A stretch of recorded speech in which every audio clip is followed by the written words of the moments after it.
All right, Spencer, well, it's time for our weekly segment, Informed Decisions with Lauryn Dempsey, where we explore the Colorado housing market. Yeah, this woman is a pro when it comes to real estate. And if you're eyeing a brand new home, you're going to want to listen up today. Today, we're diving into the pros and cons of buying a new build home and why new is all the rage today. Yes. So, Lauryn, I want to know why exactly that is. Why are new homes the rage? Definitely. So new homes have always been of interest to many buyers. Sure. But I think right now there's an interesting opportunity with new build homes for a couple of different reasons.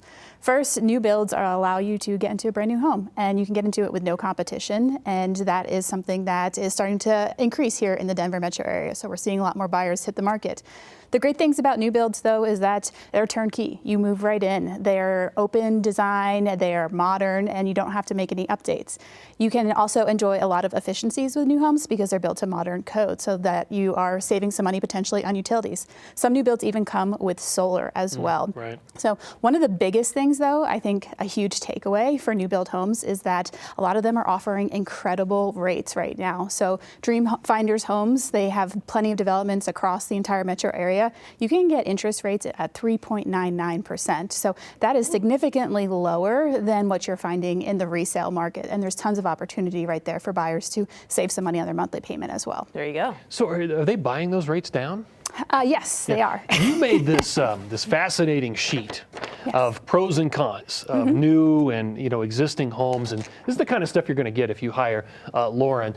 They often come the new homes on smaller lots, right? That's a big con. What other things do new homeowners need to consider, whether this is a right decision for them? Definitely. So there are pros and cons of new builds and resale homes. Some of the things that you want to consider, though, with new builds is they tend to be a little bit more expensive. So if you think about how a developer takes a blank piece of land and builds a home on it. On top of that, they have to build sidewalks. They have to bring in infrastructure like water and the sewer. The whole nine. They have to build schools. So that comes at a cost. And oftentimes taxes can be a little bit higher for new build homes.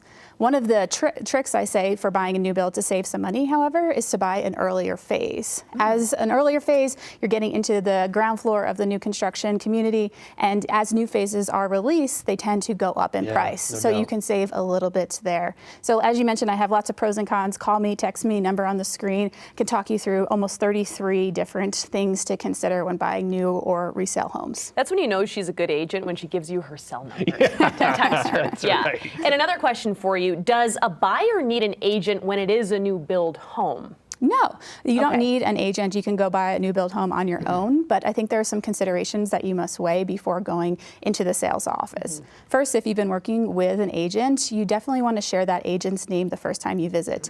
If you want to work with an agent in buying new builds, you want to make sure you identify that agent prior to showing up. The reason being is that builders will often compensate a buyer's agent, but they have to be named on the first visit. If you neglect to name a buyer's agent on the first visit, then you as the buyer may either have to pay for a buyer's agent or you just have to forgo representation.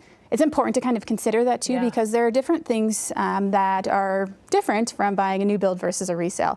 Specifically, when you go into that sales office representative, they work for the builder. They're very helpful, but remember that they represent the builder. The other thing is that they often write their own contracts. So the contract is written in the builder's favor, not necessarily in the buyer's favor as a resale home contract typically is.